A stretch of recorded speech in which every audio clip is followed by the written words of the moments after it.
Regardless of politics, Oliver Wendell Holmes is widely regarded as one of the most influential people to ever sit on the Supreme Court. Besides writing the decision for many landmark cases, he is also the oldest person to ever sit on the Supreme Court. He died at the age of 93, just 2 years after retiring from the court.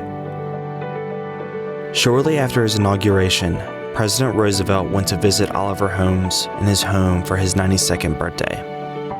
President Roosevelt was surprised to find Judge Holmes reading Plato in his spare time. So he asked him, "Why do you read Plato, Mr. Justice?" Equally as surprised by the question, Judge Holmes responded, "To improve my mind, Mr. President." A few months before his death, Judge Holmes gave one final interview to a national newspaper in 1935.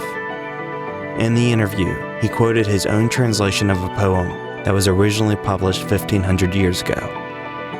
"Death plucks my ears and says, 'Live, for I am coming.'"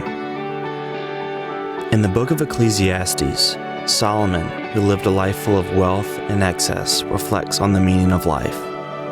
He begins by expressing a sentiment that most people will agree with.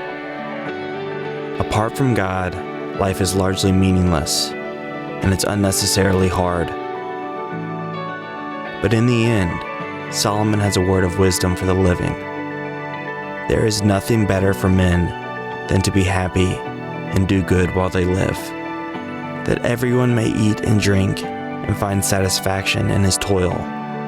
That is the gift of God. I find it striking that these men come to the same conclusion, that life and death are two sides of the same coin. The meaning of life is simple. Live because death is coming. That is the gift of God. You've been listening to Everyday Miracles by Hope, Mindfulness, and Prayer.